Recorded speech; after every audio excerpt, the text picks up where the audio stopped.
सबसे पहले मान लीजिए कि f फलन एक x बराबर a युक्त अंतराल पर परिभाषित है। इसके अंदर जिसमें संभवतः x बराबर a को छोड़कर यानी इस बिंदु पर हमारा फलन परिभाषित हो भी सकता है और नहीं भी। तब अनौपचारिक रूप में वास्तविक संख्या l ही सीमा है। जैसे कि कैसे, जो fx है वह l के निकट है यदि x को a के प्राप्त रूप से पास चुना जाता है। यानी जो x है हम इसको a की ओर क्या कर रहे हैं, अग्रसर कर रही हैं, उसके पास की जो प्राप्त संख्याएं हैं उन्हें चुन रही हैं, पर a को छोड़कर। ठीक, नोट करेंगे किसी फलन के लिए x यदि वह a के ओर अग्रसर है, उसकी सीमा के लिए यह आवश्यक नहीं है कि फलन को बिंदु x बराबर a पर परिभाषित किया जाए, जो कि मैंने आपको बताया। सीमा की खोज करते समय हम बिंदु a के पड़ोस में यानी बिल्कुल नेबरहुड, पास में, करीब में फलन के मूल्यों पर विचार करते हैं जो a से अलग है। ठीक, आइए अब आगे इस उदाहरण से बेहतर समझते हैं। यहाँ देखेंगे फलन fx बराबर x का वर्ग पर विचार कीजिए। अवलोकन कीजिए कि जैसे जैसे हम x को शून्य के अधिक निकट मान देते हैं, जो फलन का मान यानी fx का मान है वह भी शून्य की ओर अग्रसर होता रहता है। गौर करेंगे fx बराबर में x का वर्ग, ये क्या है आपका, ये एक परवलय दर्शा रहा है जिसका चित्र आपके यहाँ सामने भी है। ठीक, गौर करेंगे जैसे जैसे हम x को शून्य की ओर क्या कर रहे हैं, अग्रसर कर रहे हैं, जो फलन का मान है वह भी कैसा जाता जा रहा है, शून्य की ओर जाता जा रहा है। जैसे कि आप इस तालिका में देख सकते हैं, हमने फलन का मान x के भिन्न भिन्न मान रखे हैं। यहाँ पे ऋण 0.01 रखने पर फलन का मान कितना आ रहा है, -0.001। यदि हम x का मान -0.09 रखें तो फलन का मान क्या आ रहा है, -0.0081।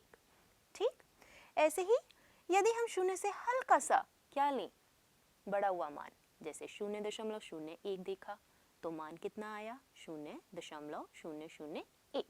ठीक, तो यहाँ पे आप क्या देख रहे हैं कि जैसे जैसे हम शून्य की ओर x को क्या कर रहे हैं, अग्रसर कर रहे हैं।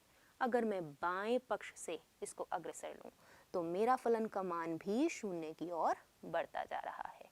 ऐसे ही यदि मैं x का मान दाएं पक्ष से शून्य की ओर बढ़ाऊं तो मेरा जो फलन का मान है वह भी क्या हो रहा है, शून्य की ओर बढ़ता चला जा रहा है। तो इस तरीके से हम कहते हैं जो फलन है उसकी जो सीमा है वह शून्य है। जैसे कि हमें कह सकते हैं, इस प्रकार से हम इसका प्रतीक लिखते हैं, जो कि किस तरीके से पढ़ा जाता है, इसे fx की सीमा शून्य है जब x शून्य की ओर अग्रसर होता है। इस तरीके से हम इसे पढ़ते हैं। गौर करेंगे fx की सीमा जब x शून्य की ओर अग्रसर होता है तो ऐसा समझा जाए कि x बराबर शून्य पर जो फलन का मान क्या होना चाहिए वह हम सीमा का मान लेते हैं। ठीक, आइए एक और उदाहरण देखें। इसके अंदर देखेंगे निम्नलिखित फलन पर विचार कीजिए, जो हमारा फलन है fx बराबर में x का वर्ग -4 बटे में x - 2। गौर करेंगे यहाँ हमारा x 2 नहीं है, क्योंकि अगर हम x बराबर 2 लें तो जो फलन है वह परिभाषित नहीं है, यानी 2 पर h फलन परिभाषित नहीं है। ठीक, पर गौर करेंगे हमें 2 पर ही क्या निकालना है, फलन की सीमा। ठीक, अब इस फलन को हम इस प्रकार भी लिख सकते हैं, hx बराबर में क्या आ जाएगा यहाँ, x जमा 2। ठीक, इसकी आकृति यानी आलेख आपके सामने है। ठीक, अब x के 2 के अत्यधिक निकट मानों पर विचार करना है और आप देखेंगे इसके अंदर जो hx है यानी जो फलन का मान है वो कितना निकट जा रहा है, कौन सी संख्या के। तो फिर से तालिका में देखते हैं, यानी हमने x का जब हम 2 के निकट लाते हैं तो इस 2 के निकट लाने पर हम कहाँ से ला सकते हैं, या तो हम बाएं पक्ष से ला सकते हैं यानी बाएं हाथ से, या फिर दाहिने हाथ से हम 2 की तरफ बढ़ सकते हैं। ठीक, यानी 2 से हम थोड़ा छोटी संख्याओं पे देखते हैं कि हमारा फलन का मान कैसा आ रहा है, और अगर हम 2 से थोड़ा बड़ा देखें क्या x का मान, तो उसका फलन का मान fx का, जो हमारा h का फलन का मान है वो कैसा जा रहा है वह हमें देखना है। ठीक, तो यहाँ देखेंगे यदि हम x को 1.7 रखें तो फलन h का मान क्या बन जाता है 3.7। यदि हम 1.95 रखें तो फलन का मान 3.95। यानी जैसे जैसे हम बाएं की ओर से यानी उल्टे हाथ से अगर हम 2 की तरफ अग्रसर कर रहे हैं किसको, x को, तो जो फलन का मान है किसके पास यानी किसके निकट आता जा रहा है, गौर करेंगे 4 के। ठीक, ऐसे ही यदि हम 2 से हल्का सा बड़ा मान रखें किसका, x का, 2.2 पे 4.2 आ रहा है, 2.05 पे 4.05 आ रहा है, और 2.01 पे 4.01 आ रहा है। यानी अगर मैं सीधे हाथ की तरफ से 2 की तरफ बढ़ूं तो मेरा जो फलन का मान है देखेंगे वह किसके निकट आता जा रहा है, 4 की ओर आता जा रहा है। ठीक, तो ऐसे ही आइए देखें हमें क्या मिला। कि ये ध्यान रखना दिलचस्प है कि दोनों दृष्टांतों जो कि हमने अभी इलस्ट्रेशंस देखे उसमें फलन का मान जो दिए गए बिंदु x बराबर a पर ग्रहण करना चाहिए वास्तव में इस बात पर निर्भर नहीं करता कि x किस तरफ से आ रहा है, यानी वह बाएं पक्ष से आ रहा है या दाहिने पक्ष से आ रहा है।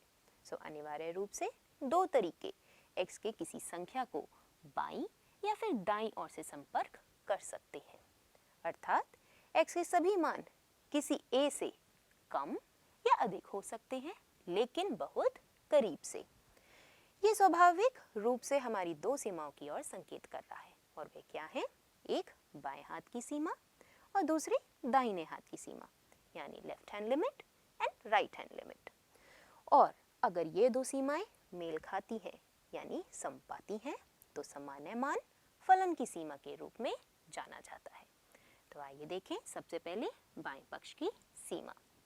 एक बिंदु के बाईं और बिंदुओं द्वारा निर्धारित फलन का अपेक्षित मान उस बिंदु पर फलन के बाएं हाथ की सीमा को परिभाषित करता है, जिसे हम इन दिए गए चरणों से याद कर सकते हैं। तो सबसे पहले देखेंगे हम क्या लिखेंगे, fx की सीमा जब हम x को a की ओर अग्रसर कर रहे हैं, पर कौन से हाथ से, उल्टे हाथ से यानी बाएं पक्ष की ओर से। तो गौर करेंगे ये जो माइनस का चिन्ह लगाया गया है वे क्या दर्शा रहा है कि हम बाएं पक्ष की सीमा निकाल रहे हैं। अब प्रतिस्थापित करें x को किसके बराबर, a माइनस h, जहाँ ये h एक हमारी बहुत ही छोटी धनात्मक संख्या दर्शा रहा है। तो ये क्या दर्शा रहा है, x ने बहुत ही क्या लिया, a से छोटा मान लिया, बहुत ही करीब है a के। अब हम क्या करेंगे, बदलेंगे x tends to a minus को h टेंड्स टू 0 करना है। जाहिर है कि यदि हम क्या करें, x को a माइनस h में कर दें तो हमारा चर क्या बन जाएगा, h। अब हम h को क्या करेंगे, 0 की ओर अग्रसर करते रहेंगे। जैसे जैसे हम h को 0 की ओर अग्रसर करेंगे जो हमारा x है वह किसकी ओर अग्रसर होता रहेगा, a की ओर अग्रसर होता रहेगा। ठीक, अब इसके बाद हम क्या लिखेंगे, f a माइनस h की सीमा निकालनी है जब हम h को 0 की ओर क्या कर रहे हैं, अग्रसर कर रहे हैं। अब इसका हल निकालेंगे अगला चरण, और जो हल आया यानी जो प्राप्त मान है वही फलन की बाएं पक्ष की सीमा होगी।